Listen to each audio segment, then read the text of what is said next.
Bella a tutti ragazzi, sono il vostro Manu The Det, bentornati qua sul mio canale.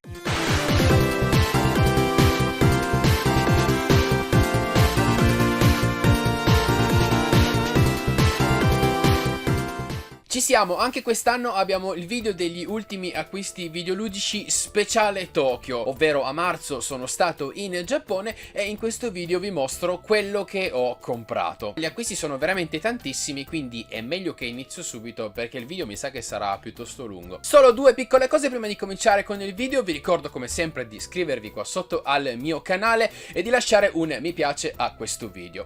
Inoltre è uscito il 17° numero di Primo Player, questa rivista 100% italiana, fatta in Italia da due fratelli, con riviste, recensioni, tantissime rubriche. Inoltre c'è anche una mia pagina personale dove vi racconto alcune cose a livello collezionistico nell'ambito dei retro games. Dategli un'occhiata, trovate il link qua sotto nel mio link di page, la rivista si trova su Amazon, correte a prenderla perché merita. Bene, come sempre parto dalla nuova generazione, ma anticipo in generale in questo video che avendo comprato tanta roba, molta l'ho solo provata, non li ho finiti tutti questi giochi, quindi su alcuni magari non mi divulgherò perché non li ho approfonditi. Comunque, partendo sempre dalla nuova generazione, dalla generazione attuale, ho preso Slitherhead su PlayStation 5. Questo ho scoperto che era uscito in edizione fisica grazie al mio amico Ale, che me lo aveva detto quando eravamo andati al Tokyo Indie Summit 2025 lì in Giappone.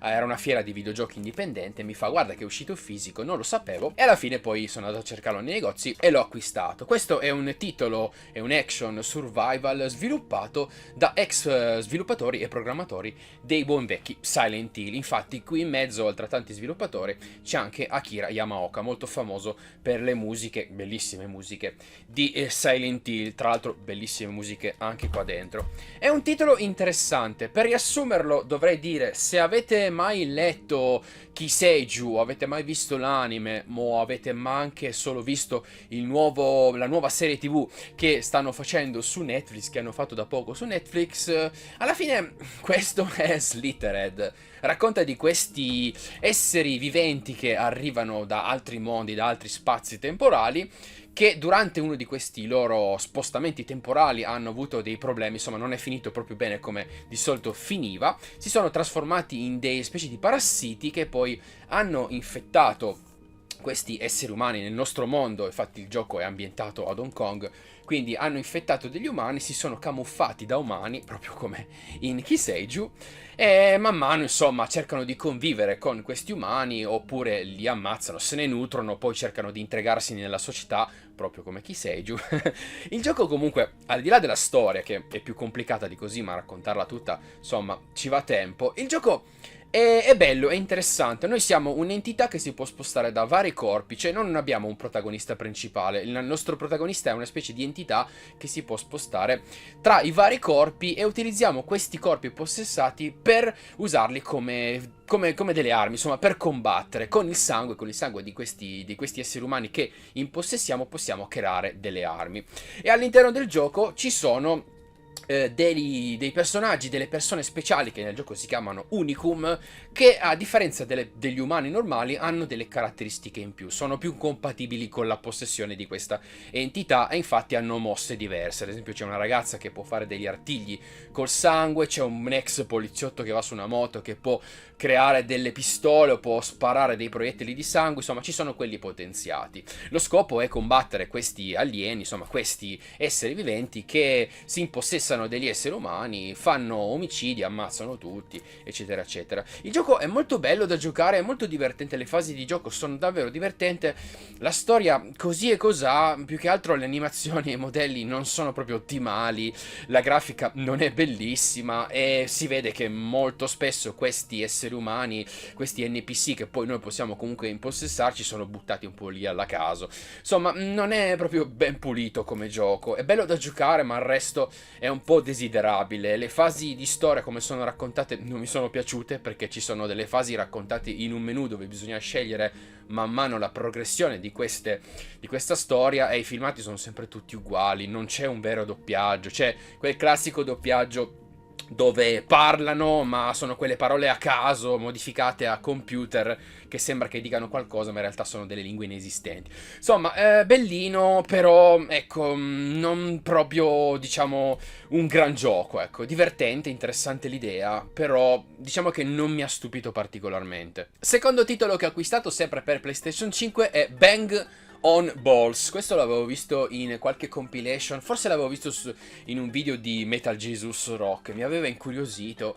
È un platform action veramente tanto caotico, vuole un po' ispirarsi a quello che facevano i titoli un po' più famosi di questo genere, come Astrobot, ma anche Crash Bandicoot, anche i Ratchet Clank o insomma i primi Mario in 3D. Cerca un po' di copiare quello che facevano questi giochi. Ha un'idea interessante, il concetto sono alla fine tutte delle palle, perché vanno in giro in questi mondi, noi siamo una di queste sfere che va in giro in diversi mondi per completare i livelli. Questi mondi sono veramente caotici, appena ti immergi in uno di questi mondi, che puoi scegliere tu un po' a caso, che sono dei mondi livello, appena entri ci sono mille robe da fare. Non l'ho finito questo gioco, però è tanto caotico, ci sono un sacco di cose da prendere, un sacco di nemici, un sacco di forti, almeno sono nella prima missione dove c'è la tematica dei pirati, quindi ci sono un sacco di fortini, un sacco di strutture da conquistare. Bisogna prendere varie cose sparse nelle arene per poi sbloccare il boss. È caotico, ti butta proprio in questo mondo, c'è una marea di robe da fare, almeno a livello visivo, da raccogliere, da uccidere nemici, che ti senti un po', ecco, per dire, ah, è forse troppo. Ti senti un po' stranito, insomma, un po' sovraffollato, ecco. Però sembra interessante, adesso devo proseguirlo. Il gioco comunque mi sta piacendo e ricorda appunto questi grandi platform di grandi compagnie videoludiche, solo che questo non è di una grande compagnia. Comunque, interessante, tanto caotico ma molto interessante per il momento. Beh, naturalmente non mi sono dimenticato di Nintendo Switch, questa è una cosa che spesso mi viene appuntata nei miei ultimi acquisti. Spesso mi dicono, ma Manu, come mai non vedo spesso giochi per Switch? Beh, perché Nintendo Switch per me l'ho sempre vista per quanto riguarda i giochi indie o le collezioni di vecchi giochi. Ho sempre comprato giochi su questa tematica. Ho acquistato 3 titoli che volevo giocare. Il primo è The Exit 8 Platform 8, questo è un indie stupendo, mi è piaciuto veramente un botto, ci ho giocato finché non l'ho sviscerato tutto perché è troppo bello. Siamo una persona, un essere umano, che da un'uscita di una stazione numero 0 deve arrivare all'uscita numero 8. Questa stazione sotterranea ricorda molto quelle giapponesi, anche un po' a quelle americane. Il plot è che durante la percorrenza di questo corridoio, che teoricamente è sempre lo stesso, non ci saranno delle anomalie che ci faranno procedere oppure ci faranno ritornare indietro, perché noi dobbiamo farlo 8 volte per arrivare all'uscita 8 e per uscire. Solo che in questo corridoio che percorriamo, dove ci sono poche cose, ci sono magari un paio di quadri pubblicitari, ci sono 2 porte, c'è una persona che ci viene sempre incontro, ci sono i luci neon sopra, il pavimento fatto in un modo, insomma sembra facile trovare le anomalie, ma ce ne sono alcune che man mano che proseguiamo tutte le volte questo corridoio sono difficilissimi da trovare. Magari c'è una maniglia leggermente spostata, c'è un poster con un'immagine diversa, la persona che ci viene incontro magari una volta è seria, l'altra volta sorride. Quando noi troviamo queste anomalie, se non ci accorgiamo che c'è un'anomalia in questo stesso corridoio che percorriamo e non torniamo indietro per proseguire, ricominciamo tutto da capo. Sembra facile farlo 8 volte, non lo è affatto, perché certe volte le anomalie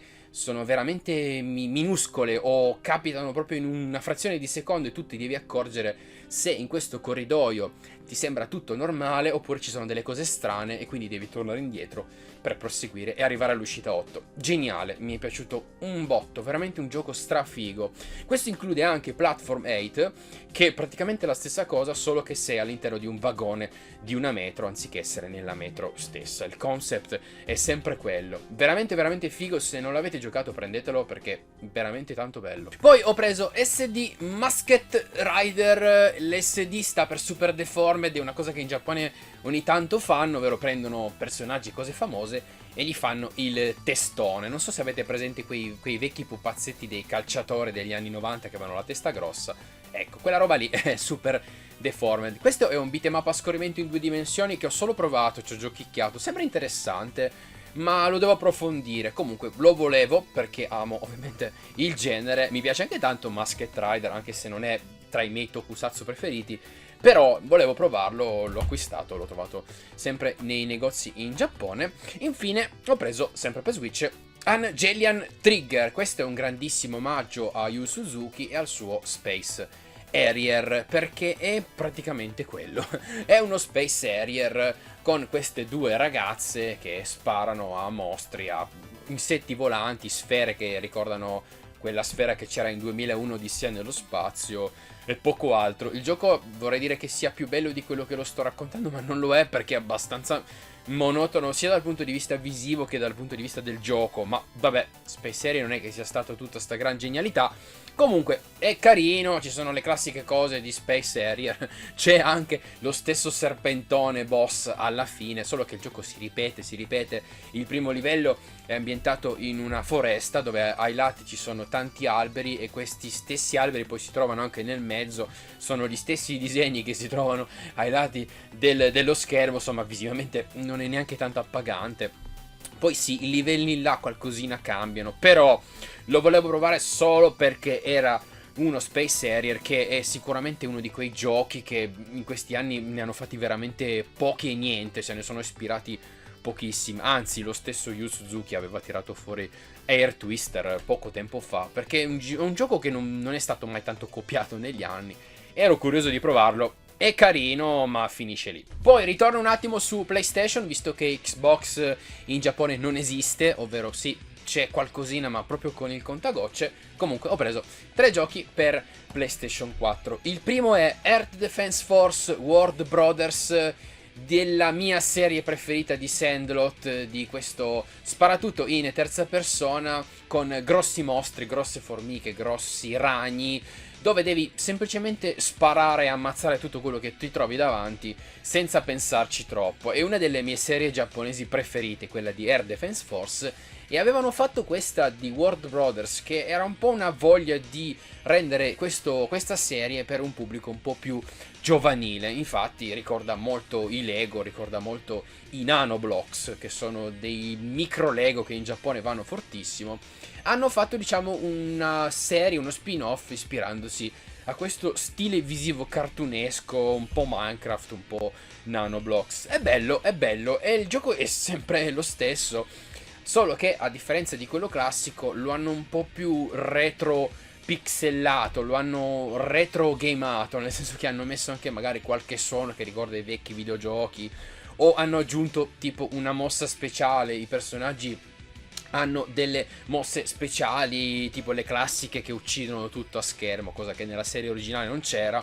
Oppure si possono switchare in game i vari tipi di personaggi, perché c'è il marine che spara col mitra, c'è la ragazza col fucile da cecchino che vola, insomma ci sono varie classi in questo gioco. E niente, mi sta piacendo, molto carino. La pappa è sempre la stessa, però è in formato pixel. Gli ultimi due che ho preso, sempre PS4 ma che ancora non ho provato, Monster Hunter World. Non ho mai giocato a Monster Hunter perché l'elemento RPG e il farming di questo gioco mi spaventa abbastanza, però l'ho trovato a 3 euro, lo prendo, dai, lo proviamo per 3 euro.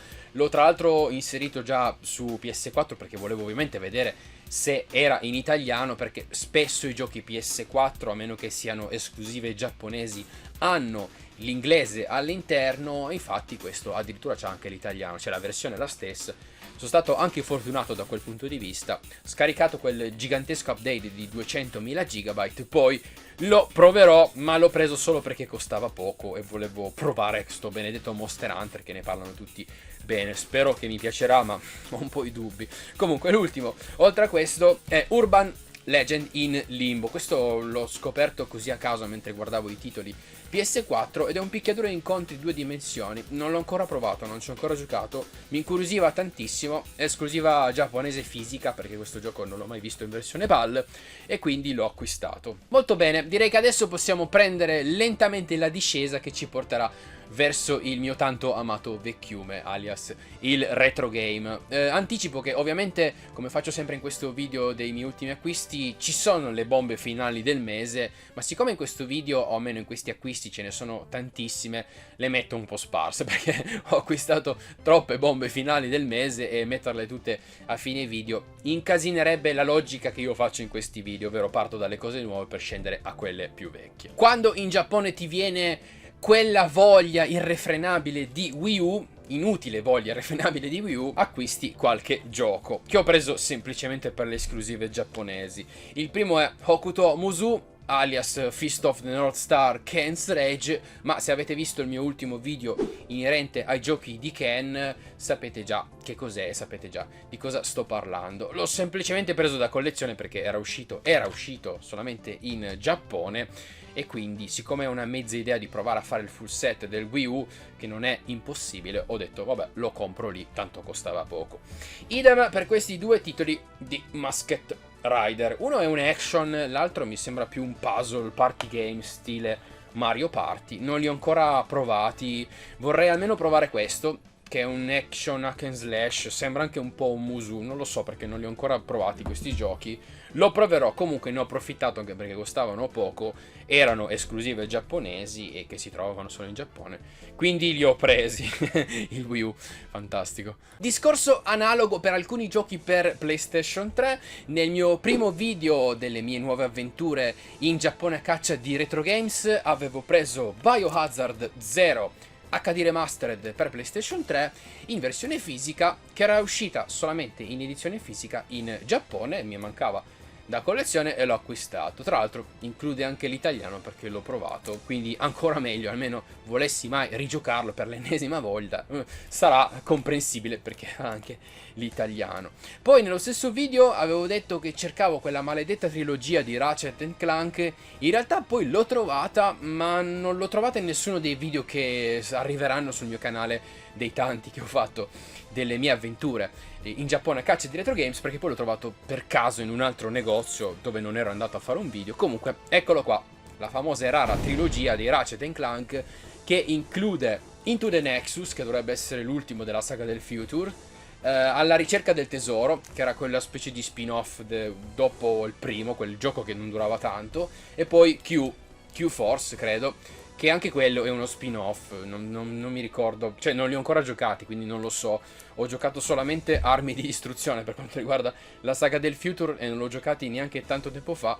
Dovrei appunto riprendere a spasso nel tempo quella specie di DLC. Niente Xbox neanche per quanto riguarda la 360, quest'anno su Xbox in Giappone non ho comprato niente che volevo, insomma non ho trovato quello che cercavo, quindi ritorno su Nintendo e su Wii ho preso due giochi. Bomberman, che era un'esclusiva fisica in Giappone, da noi questo gioco era arrivato in WiiWare, quando c'era WiiWare su Wii, dovrebbe chiamarsi Bomberman Blast, mi pare. È molto carino perché non è un Bomberman proprio classico, sia i classici quadri che riempiono lo schermo, però ha anche vari livelli, varie fasi dove ti devi spostare in microcampi, micro quadri da completare per spostarsi a quello successivo. Divide i livelli, insomma, principali, a volte li divide in micro livelli e ci sono ad esempio delle piccole liane, delle piccole carrucole dove tu ti metti sopra con il Wiimote, lo agiti per spostarti e cambiare le zone. Insomma, hanno cercato di usare anche un po' il Wiimote, anche se non è che lo usi proprio tantissimo, però è carino, è bello. Bomberman è sempre una grandissima serie e insomma, collezionando fisico, non lo avevo ovviamente giocato su WiiWare perché non gioco niente in digitale, l'ho fatto solo adesso, molto carino, mi è piaciuto. Infine ho preso una collezione di Kirby che non avevo acquistato da una vita ed era anche ora che l'acquistavo perché vabbè, amo ovviamente tutti i giochi di Kirby, però già dall'epoca quando era uscito in versione fisica solo in Giappone lo avevo tralasciato ed era il 20° anniversario di Kirby, lo avevo tralasciato e solo adesso finalmente l'ho acquistato, non l'ho pagato neanche tanto. È una bella collana che racchiude appunto l'allora 20° anniversario dei giochi di Kirby, c'è un po' di tutto, dai giochi per Game Boy a Super Famicom, mi pare che ci sia anche Kirby 64 perché non l'ho ancora giocato. Bella questa edizione, c'è un artbook e c'è una colonna sonora con tutte le musiche più belle di questa storica saga. Niente, per Wii ho preso questi due che volevo assolutamente praticamente. E sì, e qui iniziano i dolori. Per PlayStation 2 ho preso due giochi della collana Sega Aegis 2500. Vi avevo già portato un video dedicato a questa collana, però i giochi che avevo non erano tutti, non li ho finiti neanche con questi due, me ne mancano alcuni, però siccome costano ho deciso man mano di acquistarli quando li trovo a un prezzo decente, che non sia oversaturato. Quindi quest'anno in Giappone ho trovato a buon prezzo quello di Gunstar Heroes Collection, che è il numero 25, che ovviamente mi mancava. Beh, collection incredibile di grandi giochi della Treasure, tra l'altro include anche Alien Soldier, quindi un periodo Mega Drive pieno, riproposto in versione originale e in versione remake. Questa collana spesso proponeva il gioco originale, poi riproponeva una specie di remastered. Infatti quando vi portai il video, questo era praticamente un video dedicato all'allora idea di Sega di fare dei remake a basso budget, remake remastered, e di portarli in questa collana. Quindi ho preso Gunstar Heroes e questa collezione di vecchissimi titoli arcade fatti da Sega, tipo Congo Bongo, Borderline, Head-On. Sono titoli molto vecchi, alcuni non li ho nemmeno mai giocati, tipo Tranquilizer Gun, non lo conosco. Comunque questo è il numero 23 che sempre mi mancava. Questo è già una bomba finale del mese, perché questo gioco qua costicchia. Ci sono alcuni titoli di questa collana che sono molto tosti, sono saliti tantissimo di prezzo perché era una cosa unica, uscita solo in Giappone, anche se noi PAL lo avevamo ricevuto, ma andatevi a vedere il video perché quello è più dettagliato. Comunque ho preso questi due giochi per PlayStation 2 che sono già due piccole bombette finali. Ovviamente non finisce qua, ho preso Indoor Helicopter Adventure 2, il primo lo conoscevo, l'ho giocato su PS2, poi l'ho preso su Xbox e finalmente ho preso il secondo capitolo. Se non vi piacciono i radiocomandi, prendete questo, li adorerete. È un gioco fantastico su radiocomandi di questi micro elicotteri e bisogna fare delle varie missioni, dei vari labirinti, dei vari percorsi. Tutti studiati a puntino e fatti molto bene, e la dinamica e la fisica di questi radiocomandi è stupenda. L'ho adorato, veramente il primo mi è piaciuto tantissimo. Questo non l'ho ancora giocato, però mi mancava e finalmente l'ho preso. Poi ho preso, un po' per curiosità, Sorcerus Stubber Orphan, che ho poi scoperto che era uscito in versione PAL ed era tra l'altro anche uno dei giochi di lancio di PlayStation 2. Io non l'avevo mai sentito, non l'avevo mai visto e mi stava piacendo, ci sto giocando. È un action RPG interessante, più che altro perché i combattimenti non sono classici da RPG, nonostante però si sta fermi. Come ben sapete, io poi lo dico io che di RPG ne ho giocati 3 nella mia vita. In questi giochi spesso si sta fermi, poi si interagisce con un menu e i nostri personaggi colpiscono gli altri tramite menu. Qui succede la stessa cosa, però non c'è un menu di selezione, cioè possiamo tranquillamente spammare tutte le mosse che vogliamo, parata, difesa, colpi magici, eccetera eccetera, contro i nemici stando sempre fermi. È più un action appunto che un RPG. Mi sta abbastanza piacendo, interessante, tratto tra l'altro da un anime che non avevo mai visto, non avevo mai sentito. Ultima cosa PS2 è questo bel bundle di Kunoichi del Sega Direct Pack, che ho pagato una miseria, tipo 5 euro nuovo sigillato, che ho aperto però sfilando la fascetta. Dietro c'è una maglietta molto carina di Kunoichi, di questo shinobi femminile. L'ho trovato lì nei cestoni, perché in questi negozi spesso trovi cestoni con le offerte o cose a poco, e non me lo sono fatto sfuggire. Poi io amo le magliette, quindi. Su Nintendo GameCube finalmente ho comprato, o meglio ho rinunciato a comprare in versione PAL Gotcha Force e l'ho preso in versione giapponese, che ho pagato una cinquantina di euro, che era ancora un buon prezzo, perché lo volevo, come sapete, in versione fisica, visto che li colleziono, e ho rinunciato a comprare la versione PAL, che ha comunque l'inglese, a differenza di questo che non ce l'ha, perché costa veramente, oramai costa troppo quel gioco, se si trova. Quindi, siccome ero curioso di provarlo, perché non l'ho mai giocato e non so neanche se è un gioco che magari mi piace, ho pensato, vabbè, lo prendo in versione giapponese, lo giocherò, poi mal che vada me lo scarico in versione patchata in inglese, tanto ho il GameCube con le micro SD e lo userò così, però comunque sia, ho la versione originale fisica in collezione. Iniziamo a spostarci verso il vero retro game, insomma quello che invecchia veramente, anche se non sono neanche arrivato a metà degli acquisti che ho effettuato. Comunque, come bomba, vi presento una bomba per Sega Saturn e finalmente ho preso Nimpen Manmaru. Cercavo questo gioco veramente da tanto. È un gioco veramente tanto carino, anche tanto frustrante. È un platform in 3 dimensioni classico di quei periodi di fine anni 90, dove questo genere faceva molta fatica a fare la transizione dal 2D al 3D. Difatti i platform di quell'epoca erano difficili da giocare, più che altro per quanto riguardava la gestione delle telecamere. In questo gioco ad esempio il personaggio si sposta con i dorsali e la telecamera ogni tanto va per cavoli suoi, o a volte non segue il nostro personaggio. Insomma, è quel tipo di gioco lì. Se più poi ci vogliamo aggiungere che più in là, più si va avanti, ci sono delle fasi di salto, delle trappole, dei nemici impegnativi, il gioco tirerà fuori il peggio di voi in termini di bestemmie di madonne quando ci ho giocato, perché questo l'ho finito. Diciamo che gli ultimi livelli, un paio di angeli probabilmente sono caduti, perché la difficoltà di questo gioco risiede proprio nella sua essere vecchio, avere meccaniche vecchie. Magari fosse Mario 64, purtroppo ha una rigidità incredibile, ha una stitichezza nei comandi che è assurda. Però il gioco è tanto carino, racconta l'avventura di questo pinguino che con i suoi amici fa diversi giochi, affronta diversi livelli. Ci sono anche delle fasi in cui non per forza dobbiamo fare livelli a salto, ma ci sono anche alcuni dove dobbiamo inseguirci dentro dei livelli con questi amici, facciamo un po' di acchiapparella, raccogliamo monete.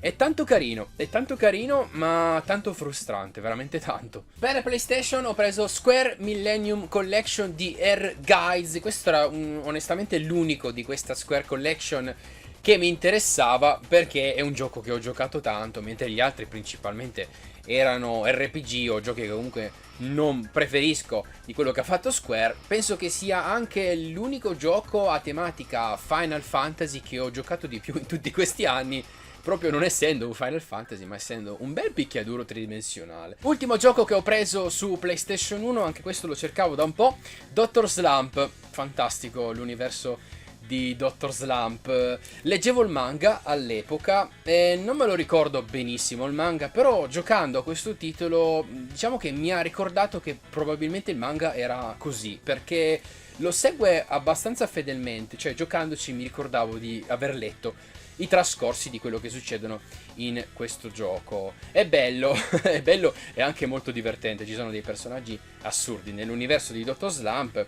Tra lei che viene inventata dal dottore, tutti i personaggi che incontra, Gachan, Pisuke, i suoi amici, gli alieni, Caramel Man, il dottor Mashirito, Superman, madonna, Superman fa troppo ridere. Insomma, il gioco è bello, c'è tanto backtracking, devo ammettere, ti scarrozzano molto qua e là per fare tanti dialoghi. Infatti c'è tanto da leggere, c'è tanto da dialogare, da andare su e giù per parlare con uno con l'altro.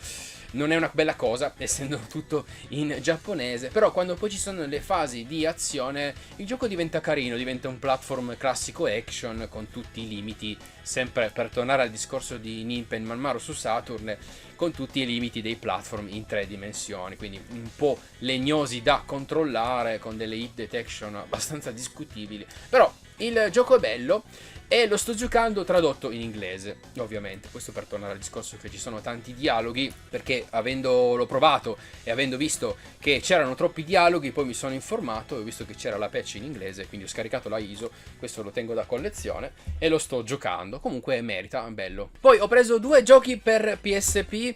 Uno è di un versus tra 2 riviste, la Shonen e la Weekly Famitsu, ed è un picchiaduro di incontri che racchiude tanti personaggi che sono arrivati su queste storiche riviste giapponesi e che si incontrano l'uno contro l'altro. C'è di tutto, da Devilman a Inuyasha, Ashita no Joe, cos'altro c'era? Fairy Tail, ci sono un sacco di personaggi in questo picchiaduro. Il gioco è carino, è abbastanza semplice, non ci sono le classiche movenze alla Street Fighter, ma ci sono più le tipiche pressioni da Smash Bros, quindi avanti con un tasto, giù con un altro, indietro con un altro tasto, per fare alcune mosse, alcune combo. Il gioco non è proprio esteso a livello di picchiaduro, insomma di mosse che ci sono nel gioco, però è carino da giocare. Su PSP si gioca abbastanza bene, è interessante, fa scontrare questi personaggi di tanti mondi alternativi che si incontrano tra di loro. Gioco carino, non l'avevo mai visto, l'ho trovato in un hard off in un video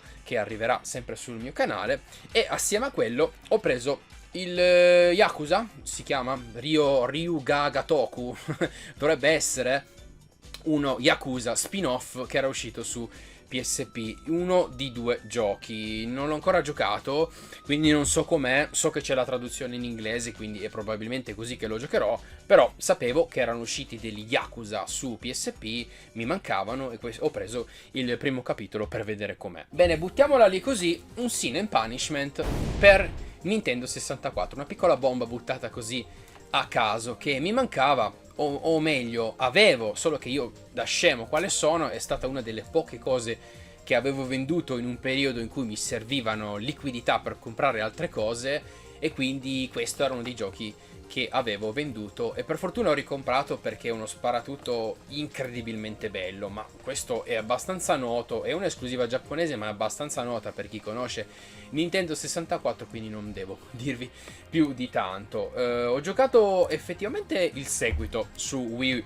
che era molto bello. Questo sì, lo giocai ma lo devo riapprofondire. Comunque non voglio mai più separarmene perché è veramente un capolavoro, sia di gioco ma anche di narrazione, ma anche di lavoro su Nintendo 64. Questo era proprio bello da tanti punti di vista. Poi ne abbiamo ancora, ragazzi. Ho preso alcuni giochi per DS. Cercavo da una vita Kururin Donuts, è un platform con una ciambella ed è un esclusivo per DS molto carino perché si fa scorrere questo personaggio, questa ciambella, utilizzando il touchpad, facendolo scorrere per farlo rotolare e scorrere in su per farlo saltare. Il gioco è principalmente quello. È molto carino, non è un gioco tra l'altro molto comune, però è molto colorato, molto divertente ed è simpatica l'idea che il protagonista sia una ciambella che rotola in questo mondo molto colorato. Finalmente ho preso The Zombie Crisis, non vi dico da quanto lo cercavo questo gioco. Questo ci sarà in un video delle mie avventure in Giappone perché lo cercavo da tantissimo. È una specie di House of the Dead per DS dove spara gli zombie colpendo il touchscreen. È carino, insomma ripetitivo, abbastanza ripetitivo e forse anche fin troppo monotono dei già piuttosto ripetitivi Time Crisis, House of the Dead e quello che sia. Però era carino, lo cercavo e non riuscivo a trovarlo, finalmente l'ho trovato. E infine 2 giochi che ancora non ho giocato. Questo è Kaiju Beast, che dovrebbe essere una specie di acchiappa al mostro, una specie di micro Monster Hunter più buttato sull'action. Ancora non l'ho provato. È il gioco di Game Center CX, io adoro. E lui è una specie di EVGN giapponese, anche se non impreca, non dice parolacce. Ed era diventato molto noto in questo periodo e aveva creato i suoi minigiochi molto a tematica retro, perché lui gioca tutto retro game, gioca roba difficile.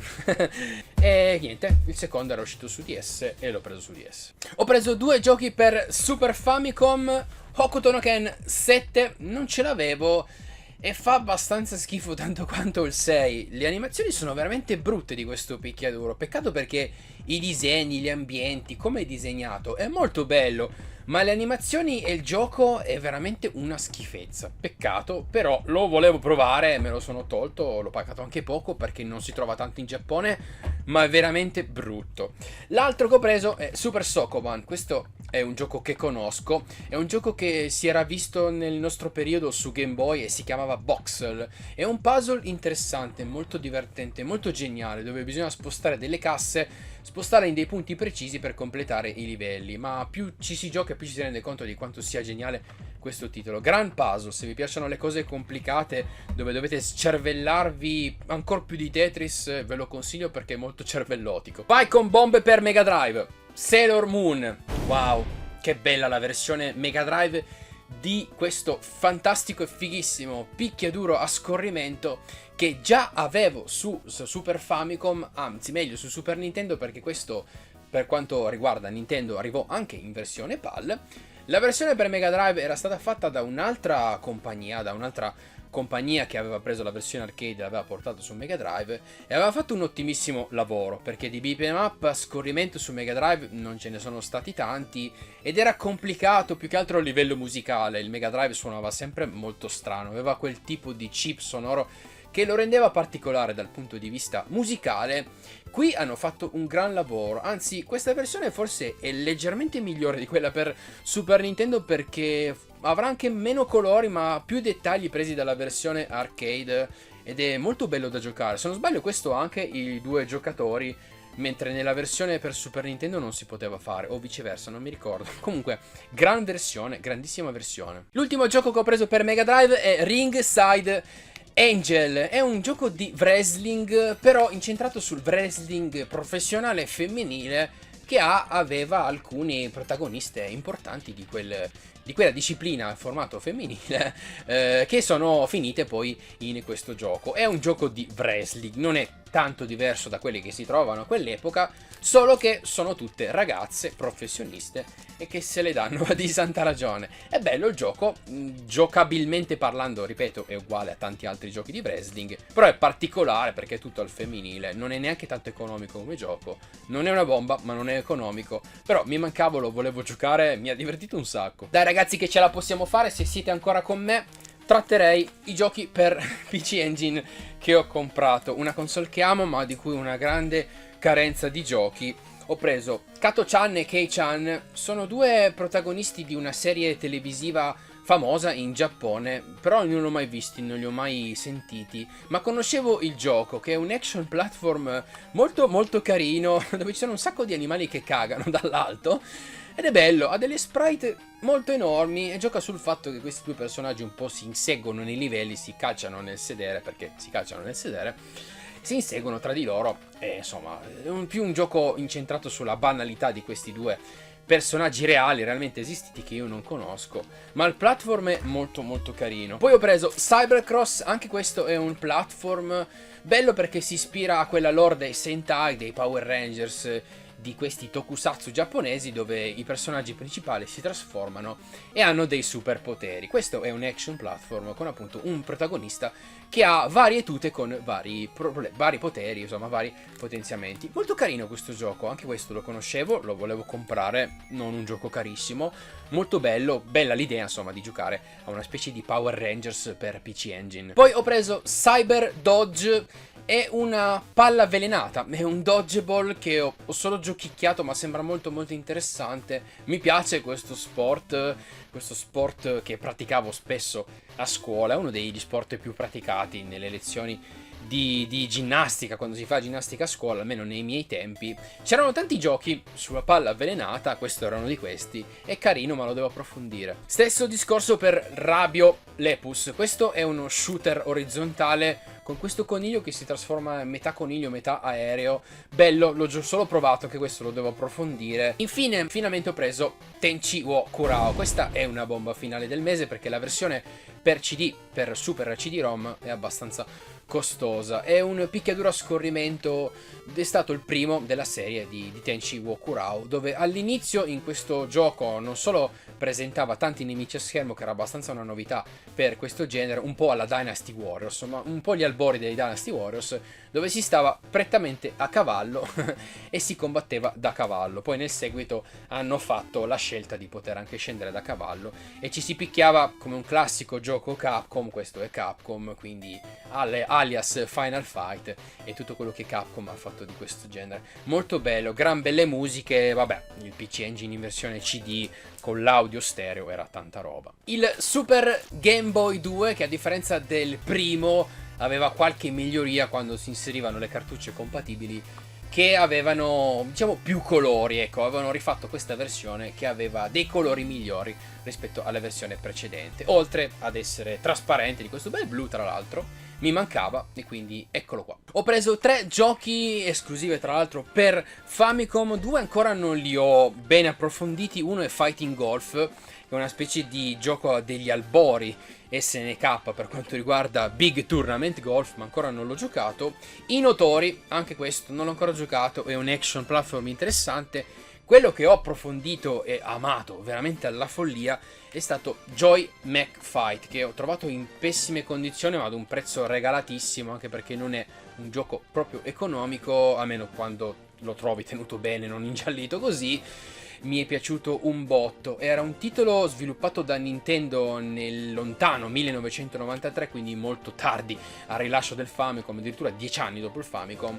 È un picchiaduro di incontri spettacolare perché hanno trovato il modo di ovviare gli ovvi limiti del Famicom, creando dei personaggi stilizzati come questo che si vede in foto, dove si vedono le cose principali, insomma, di un corpo umano, quindi le mani, i piedi, il busto e la testa. E li hanno studiati per creare dei personaggi che sembrano alti e grossi e avere diverse animazioni, proprio per contrastare il limite del Famicom. Da giocare è fighissimo perché ci sono un sacco di mosse classiche alla Street Fighter, ci sono tantissimi personaggi, dal Ryu al Blank al Ken al Sagat, insomma le varie tipologie di personaggi, e ha un tutorial pazzesco perché prima di scegliere il personaggio e di affrontare i vari tornei che ci sono in questo gioco, dove ci sono una marea di personaggi sia da usare che da incontrarsi, c'è un tutorial dove ti fa vedere man mano tutte le mosse che sono disponibili per il personaggio che scegli, te le fa proprio vedere con dei filmati e ti fa anche fare una specie di training se vuoi provarti il personaggio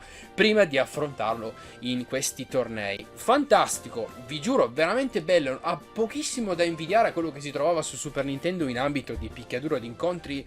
Mi è piaciuto veramente veramente tanto. Forse siamo quasi arrivati alla fine, tenete duro. Ho preso per Game Boy in esclusiva giapponese Chalvo 55. Questo lo avevo mostrato nel primo episodio delle mie nuove avventure di Retro Games in Giappone, l'episodio 10. Lo cercavo da tanto. È un platform action molto interessante perché solitamente nei platform si salta con un tasto, mentre con questo si ha il salto perenne. Questo personaggio, questo robottino, ha due modalità: o cammina o salta, e lo si alterna premendo solamente il tasto. Quindi se si preme il tasto per farlo saltare, lui continua a saltare e bisogna affrontare vari ostacoli, prendere chiavi sbloccabili, rompere delle rocce. È molto labirintico come gioco, però è carino, mi piaceva, lo conoscevo all'epoca e lo volevo prendere originale perché mi era piaciuto, era molto divertente da giocare. Manu The Death fa anche un po' di retro PC e ho preso Knightmare. Questo poi arriverà in un altro episodio delle mie avventure. Anche questo era uno dei tanti giochi per MSX che cercavo, ma sfortunatamente in Giappone i giochi per home computer o per i computer vecchi scarseggiano tanto, ma da tanti anni. Io in Giappone ci vado già dal 2007 e già allora scarseggiavano. Non so bene perché questi giochi non si trovano tanto. Comunque Knightmare lo volevo prendere. È uno sparatutto classico con scorrimento dall'alto. Scusate, ma sto parlando da 4 ore per fare sto video. Con scorrimento dall'alto, impegnativo, divertente. Mi ha ricordato il mio tanto amato Gunsmoke per Nintendo NES, uno dei miei giochi preferiti, ma anche Undead Line su Mega Drive. Insomma, sto impazzendo, non so neanche più io che cazzo sto dicendo. Comunque il gioco è bello, lo cercavo e basta. Che altro ho preso? A parte 1000 gachapon, 1000 magliette, 1000 pupazzetti, 1000 robe così.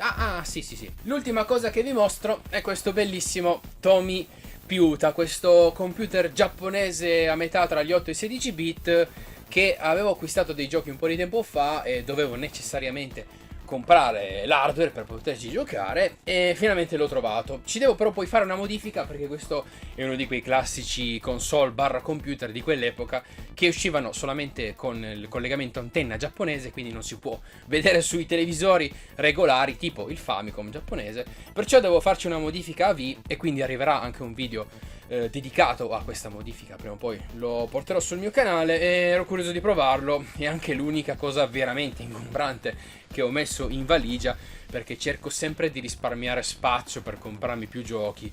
Mi limito con l'hardware che comunque si trova poco, è costoso ed è pesante ed ingombrante e non ho neanche mai voglia di spedire ste robe perché comunque la spedizione costa, quindi se riesco a tenermi dei soldi per comprare altri giochi meglio. E sì, direi che più ve l'ho mostrato. Manuele, che sta editando questo video, ti faccio i miei complimenti e i miei auguri per averlo editato fino a questo momento, mentre voi che lo avete guardato altrettanto vi faccio i complimenti. Probabilmente durerà una vita sto video, ma spero che comunque i miei acquisti speciali giapponesi vi siano piaciuti. Voglio sapere cosa ne pensate qua sotto, se vi ho fatto scoprire qualche gioco che non conoscevate, e fatemi sapere voi quelli che avete acquistato nel mentre quando io ero in Giappone. Bene ragazzi, è tutto, noi ci vediamo la prossima settimana di giovedì alle 18 con un altro video. Statemi bene, ciao ragazzi.